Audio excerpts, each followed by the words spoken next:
Hi, welcome to my show, Ethical Social Networking, a show designed to transform this world swiftly if we would only unite into 1,100 citizen networks, modern day town halls, friends of friends. We could have that as a communication network.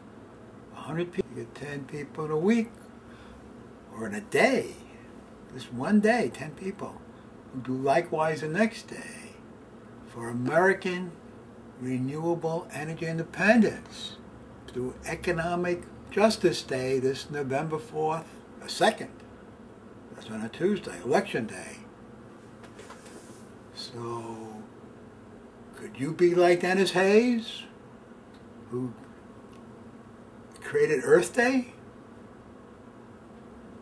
Could you this summer 2010 help create Economic Justice Day for this November 2nd election? Then we could require lawmakers to require the top 10% of U.S. households to invest in American renewable energy independence with $333 billion yearly. Drop in the bucket. The top 10% made an increase, a gain each year for 9 straight years of $2,333 billion. A gain of almost $21 trillion from 1998 to 2007. So they can easily afford $333 billion. Let's mobilize for Economic Justice Day this November 2nd, 2010, Election Day. Let's make it Economic Justice Day by requiring the top 10% to invest $333 billion yearly. It doesn't, all it requires is a 7.25% on their pre-tax income. Not to take a penny away, but they should be required to invest it in solar energy, in renewable energy.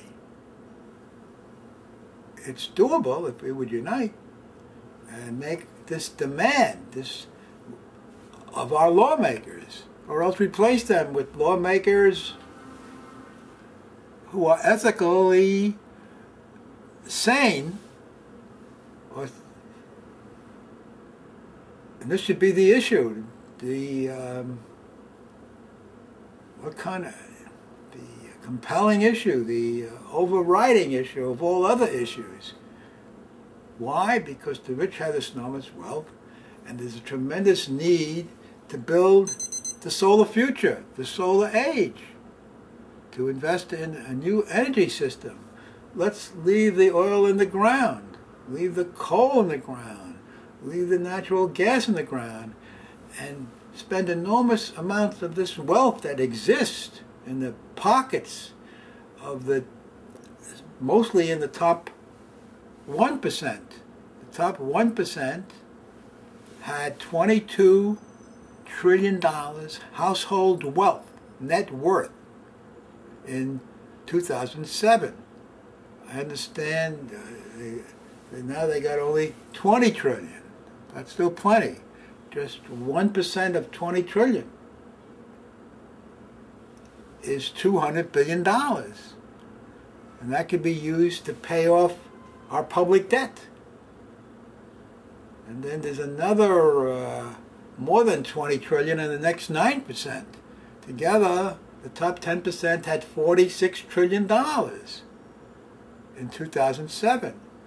So 1% of $46 trillion would be $460 billion. That could be used to pay off our national debt. Just 1% every year.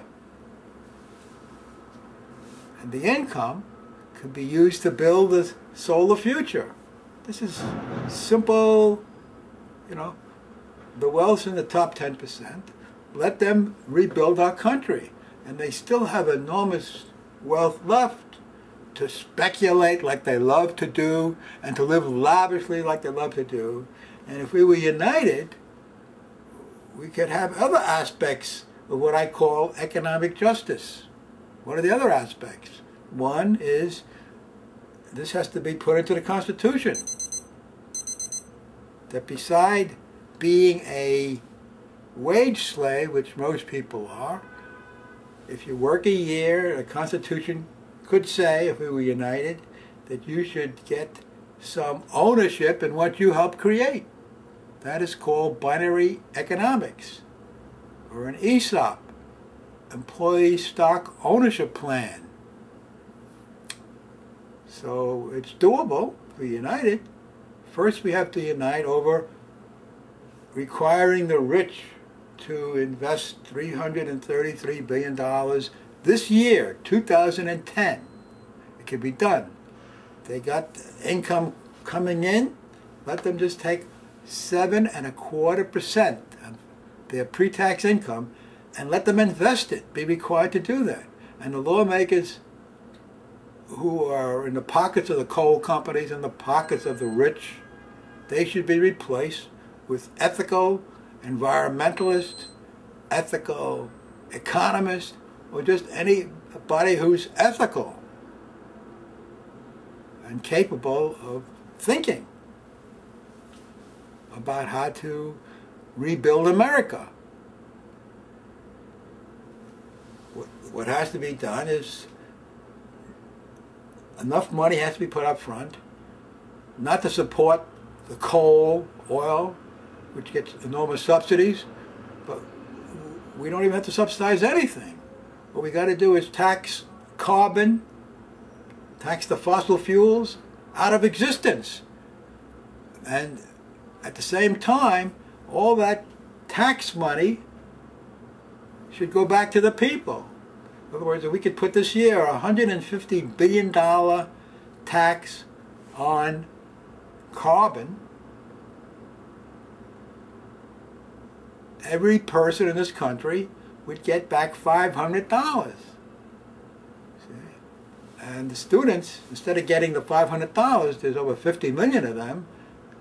That would be 500 times 50 million would be $25 billion.